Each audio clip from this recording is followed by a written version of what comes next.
주를 향한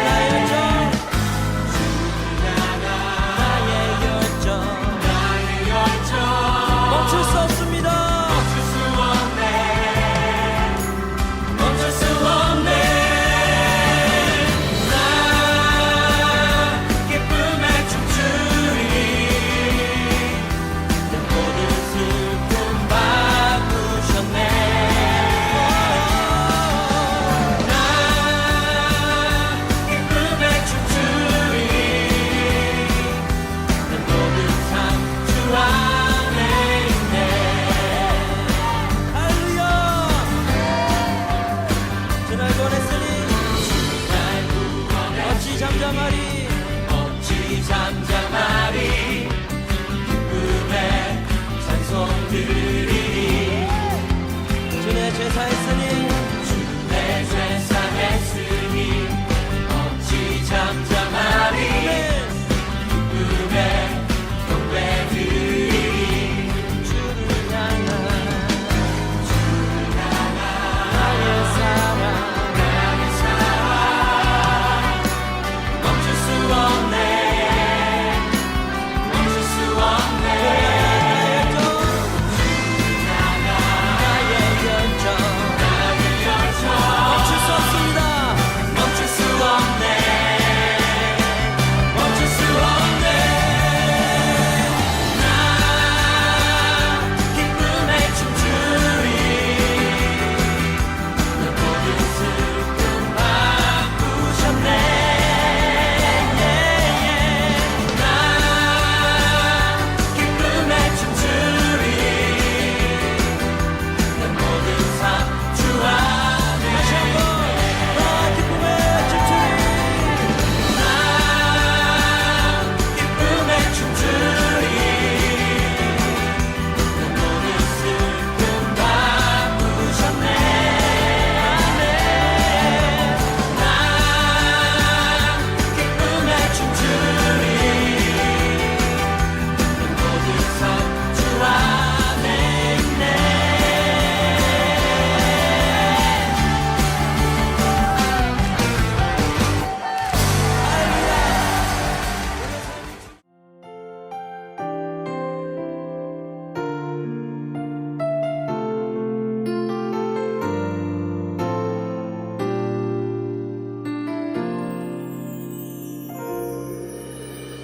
나는 하나님을 예배하는 예배자입니다. 내가 서 있는 곳 어디서나 하나님을 예배합니다. 내 영혼 거룩한 은혜를 향하여 내 마음 완전한 하나님 향하여 이곳에서 바로 이 시간 하나님을 예배합니다. 기도하겠습니다. 사랑의 주님, 우리를 예배의 자리로 불러주심에 감사합니다. 이제 주의 말씀을 듣기 원합니다. 또 9월 한 달은 또 어떤 말씀으로 우리에게 이야기하실지 우리가 집중하여 들을 수 있도록 도와주시옵고, 말씀을 듣는 것에서 끝나는 것이 아니라 그 말씀대로 순종해 나갈 수 있는 우리 친구들이 되도록 주님 도와주세요. 예수님의 이름으로 기도드렸습니다. 아멘. 네, 오늘 설교 시간이 돌아왔습니다. 오늘은 어떤 말씀이 또 나올지 기대하는 마음으로 들었으면 좋겠습니다. 오늘 말씀은 에스라 1장 3절 말씀입니다. 우리 다 같이 함께 읽어볼게요. 시작! 이스라엘의 하나님은 참 신이시라. 너희 중에 그의 백성된 자는 다 유다 예루살렘으로 올라가서 이스라엘의 하나님 여호와의 성전을 건축하라. 그는 예루살렘에 계신 하나님이시라. 아멘. 오늘은 주님의 기쁨이 되고 싶어요 라는 제목으로 함께 나눠보도록 하겠습니다. 여러분은 최근에 누군가에게 감동받았던 적이 있나요? 사람들은 어떤 만남을 통해서 인생에서 감동을 받기도 하고 또 중요한 것을 깨닫기도 합니다. 이런 순간을 인생의 터닝 포인트라고 합니다. 그런데 그 만남은 사람과의 만남일 수도 있고 음악, 영화, 책을 통한 만남일 수도 있어요. 또 어떤 사람들은 하나님과의 만남을 통해 마음의 깊은 감동을 받기도 합니다. 우리나라 최초의 그리스도인은 서상륜 선교사님이에요. 이분은 어렸을 때부터 부모님이 계시지 않았기 때문에 악독하게 장사를 하던 분이었는데 이분이 장사를 하던 중에 크게 아프게 되었어요. 그때 맥킨타이어라는 외국 선교사님께서 제 서상륜을 지극정성으로 보살펴 주셨어요. 그래서 서상륜은 선교사님이 전해준 성경을 읽고 마음에 아주 큰 감동을 받고 예수님을 믿게 되었습니다. 그리고 선교사님과 함께 최초로 누가복음을 한국어로 번역하는 일을 해요. 서상륜은 말씀과의 만남을 통해 새로운 삶을 살게 되었습니다. 그리고 한국인으로서 처음 우리나라에 교회를 세우게 되는 인물로 기록에 남기게 됩니다. 오늘 성경 본문에서도 하나님과의 만남을 통해 하나님이 주시는 마음의 감동을 통해 하나님의 일을 이루어가는 역사를 보게 되는데 오늘 누구에게 또 어떤 감동을 주셨을까요? 오늘 나오는 사람은 이스라엘 사람도 아니고 페르시아의 왕이었던 고레스예요. 하나님은 고레스가 태어나기 전에 이사야 선지자를 통해서 이렇게 예언하십니다. 고레스에 대하여는 이르기를 내 목자라 그가 나의 모든 기쁨을 성취하리라 하며 예루살렘에 대하여는 이르기를 중건되리라 하며 성전에 대하여는 내 기초가 놓여지리라 하는 자니라. 아멘. 고레스가 태어나기도 전에 하나님은 모든 역사를 아시고 고레스를 통해 이스라엘이 회복될 것이라고 말씀해 주셨어요. 하나님은 하나님의 나라를 이루어 가시기 위해서 사람들의 마음에 감동을 주시고 하나님의 일을 이루어 가십니다. 오늘 우리에게 주신 말씀을 통해서 나에게 주시는 감동은 무엇일지 함께 알아가 보도록 합시다. 하나님께서는 예레미야 선지자를 통해서 남유다 백성에게 말씀하십니다. 예레미야는 죄를 돌이키라. 너희는 바벨론에 망할 것이다. 바벨론의 포로가 될 것이다. 라고 경고했지만 유다 백성들은 귀를 닫고 돌과 같은 딱딱한 마음으로 하나님의 말씀을 무시하고 계속 죄를 지었어요. 하나님의 말씀을 무시했던 이 유다 백성들은 결국에 바벨론과의 전쟁에서 지고 바벨론 땅으로 끌려가서 포로 생활을 하게 됩니다. 전쟁에서 지고 나라를 잃고 이스라엘의 상징이던 성전이 무너진 것은 이들에게 엄청난 고통이었어요. 그런데 포로 생활 70년 동안 몸과 마음도 힘들었는데 이스라엘 백성을 더 힘들게 한 생각이 있었습니다. 그것은 바로 하나님께서 우리 이스라엘을 버리신 것일까? 우리가 믿는 하나님은 이방신보다 약하신 걸까? 하나님의 약속은 끝난 것일까? 그러나 하나님의 약속은 끊어지지 않았어요. 하나님은 약속을 기억하시고 반드시 약속한 대로 행하셨습니다. 유다가 망하기 전에 하나님은 유다 백성에게 예레미야 선지자를 통해 회복의 말씀을 주셨어요. 여호와께서 이와 같이 말씀하시니라. 바벨론에서 70년이 차면 내가 너희를 돌보고 나의 선한 말을 너희에게 성취하여 너희를 이곳으로 돌아오게 하리라. 바벨론에서 포로 생활을 하던 유다 백성들에게 예레미야가 전해준 하나님의 약속은 한 줄기의 빛처럼 소망의 말씀, 희망의 약속이었어요. 하지만 70년의 긴 시간이 지나면서 이스라엘 백성들 안에서는 하나님의 약속도 시들어지고 소망의 불꽃도 희미해져 가는 것 같았을 거예요. 왜냐하면 그들의 눈에 보이는 바벨론은 너무 강하고 절대로 무너지지 않을 것 같았기 때문이에요. 절대로 무너지지 않을 것 같았던 바벨론은 정말 기적처럼 메대와 바사의 두 나라 연합군에 의해서 멸망하게 됩니다. 하나님은 역사 속에서 영원할 것 같았던 바벨론의 제국을 처참히 무너뜨리셨어요. 바벨론을 무너뜨린 왕이 바로 오늘 성경에 나온 고레스 왕입니다. 고레스가 페르시아의 왕이 되던 해가 언제였을까요?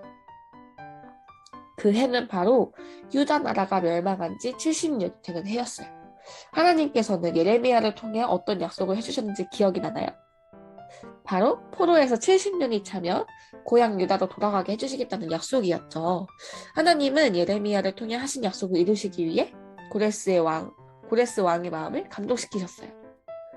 오늘 말씀은 고레스가 하나님의 감동을 받아서 이방신을 섬기는 페르시아의 왕임에도 불구하고 하나님이 참 신이심을 인정하고 자신에게 주신 하나님의 명령을 지키고 있는 것을 볼 수 있어요. 고레스 왕은 온 나라에 이렇게 공포하고 조서를 내립니다. 하늘의 하나님이신 여호와께서 이 세상 온 나라를 나에게 주셨다. 이제 너희 모든 하나님의 백성은 예루살렘으로 돌아가라. 너희는 예루살렘에 계신 이스라엘 하나님을 위해 성전을 건축하라. 하나님께서는 이방 왕의 마음에 감동을 주시니까 하나님의 말씀대로 이루어지고 있어요. 하나님은 약속을 이루시고 하나님 나라의 일을 이루시기 위해서 우리의 마음에도 감동을 허락해 주십니다. 하나님은 하나님의 감동을 받은 사람들을 통해서 어떤 일을 이루어 가실까요? 두 가지로 알아보도록 하겠습니다. 바벨론에 이어 페르시아의 포로 생활을 하고 있던 유다 백성은 하나님은 바벨론 땅, 페르시아 땅에서도 정말 참 하나님이실까? 라고 생각을 하고 있었을 거예요. 하나님은 이스라엘 백성에게 어떤 대답을 하고 계실까요? 오늘 본문 에스라 1장 1절 말씀을 함께 읽어봤으면 좋겠습니다. 바사왕 고레스 원년에 여호와께서 예레미야의 입을 통하여 하신 말씀을 이루게 하시려고 바사왕 고레스의 마음을 감동시키시네. 하나님은 예레미야의 입을 통해서 하신 말씀을 이루시기 위해 이방왕 고레스의 마음을 감동시키셨어요.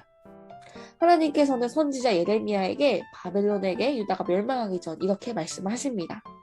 너희의 죄로 인해 바벨론에게 70년 동안 포로로 잡혀가서 섬기게 될 것이다. 그러나 70년이 지난 후에 내가 바빌로니아 왕과 그 백성을 그들의 죄에 대하여 벌하고 그 땅을 영원히 황폐하게 하며 내가 바벨론에 대하여 선언한 모든 것, 곧 예레미야가 여러 나라에 대하여 대언하고 이 책에 기록한 모든 재앙을 그 땅에 내리겠다. 그들이 내 백성에게 행한 것만큼 내가 그들에게 갚아주겠다. 하나님은 70년 전에 선지자에게 하신 말씀을 기억하고 계셨어요. 그래서 때가 차니까 그 약속을 이루시려고 고레스를 사용하신 것이에요. 고레스는 하나님을 믿는 신앙이 없었고 아주 강한 힘과 권력을 가진 왕이었어요. 그 왕에게 누가 시킨다고 해서 왕이 말을 들을까요? 그런데 바벨론에서 끌려온 이스라엘을 귀환시키고 성전을 짓도록 온 나라에 공포를 합니다. 어떻게 이런 일이 가능했을까? 바로 하나님께서 고레스의 마음에 감동을 주셨기 때문이에요. 하나님의 감동이 임하니까 페르시아 왕이었던 고레스는 하나님의 말씀을 지켰어요. 그리고 하나님의 뜻대로 그 말씀이 이루어졌습니다. 이방의 왕 고레스의 마음에 감동을 주시니까 다시 하나님의 성전을 짓도록 돌려보내고 성전을 지을 수 있는 물건들을 막 허락해줬어요. 하나님의 감동을 받을 때 믿지 않는 자도 하나님의 일을 할 수 있어요. 오늘 우리에게도 하나님이 감동을 주시고 역사하실 때 하나님의 일이 반드시 이루어진다는 것을 믿고 기대해야 합니다. 고레스의 명령이 온 나라에 내려지자 이스라엘 백성을 노예로 삼고 있던 페르시아 사람들에게도 놀라운 변화가 생겼어요. 고레스는 페르시아 백성에게 이렇게 이야기합니다. 잡혀온 하나님의 백성 가운데서 누구든지 귀국할 때 도움이 필요한 사람이 있으면 그 이웃에 사는 사람은 그를 도와주어라. 은과 금과 세강과 가축을 주고 예루살렘에 세울 하나님의 성전에 바칠 자원 예물도 들려서 보내도록 하여라. 고레스 왕은 주님의 성전에 속하여 있던 여러 가지 그릇까지 꺼내어 오게 했는데 예전 느부갓네살 왕이라는 사람이 예루살렘에서 가지고 와서 자신의 신전에 둔 성전 물건들까지 모조리 다 돌려주었습니다. 하느님의 감동이 페르시아 백성들에게 임하니까 어떤 일이 생겼을까요? 하나님은 이스라엘 백성이 돌아오게 하셨을 뿐만 아니라 페르시아 백성의 마음을 감동시켜서 예루살렘 성전을 건축하러 떠나는 이스라엘 백성에게 금과 은과 값진 물품과 짐승들을 주도록 했어요. 다 포기하고 지냈을 이스라엘 백성들에게 하나님께서 감동을 주시니까 이스라엘 백성들에게도 변화가 생깁니다. 유다와 베냐민 가문의 우두머리들과 제사장들과 레위 사람들 그리고 하나님께 감동을 받고 예루살렘으로 올라가서 주님의 성전을 지으려고 하는 모든 사람이 길을 떠날 채비를 하였어요. 또 이웃 사람들은 자원 예물 외에도 은그릇과 금과 세강과 가축과 여러 가지 진귀한 보물들을 그들에게 줘서 도와주었습니다. 하나님께서 마음에 감동을 주시면 이렇게 기쁨으로 헌신하고 섬길 수 있어요. 하나님은 우리에게 맡기신 가정과 학교, 또 교회를 위해, 그리고 하나님 나라를 위해 감동을 허락해 주십니다. 근데 그때 아까워하거나 하기 싫다고 귀찮게 여기는 모습이 아니라 하나님이 주신 감동에 기쁨으로 섬기는 모습이 정말 필요합니다. 하나님의 백성을 위하여 하나님의 일을 계획하시고 이루시는 하나님을 기억하고 삶 속에서 하나님의 기쁨으로 살아가는 우리 친구들이 되기를 축복합니다. 하나님은 오늘 우리에게도 감동을 허락해 주세요. 하나님께서는 하나님의 백성을 위해 일하기 위해 사람들 마음에 감동을 허락하십니다. 그때 당시 최고의 권력, 최고의 힘을 가진 페르시아 왕 고레스는 하나님의 약속의 말씀을 감동을 받아서 이스라엘을 포로에서 보내주었어요.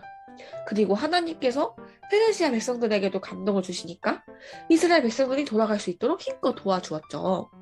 오늘 말씀을 통해 우리가 기억해야 할 것은 두 가지가 있습니다. 첫 번째, 하나님의 말씀은 반드시 이루어진다는 거예요. 오늘 우리에게도 하나님이 감동을 주시고 역사하실 때 하나님의 일이 반드시 이루어진다는 것을 믿고 기대해야 합니다.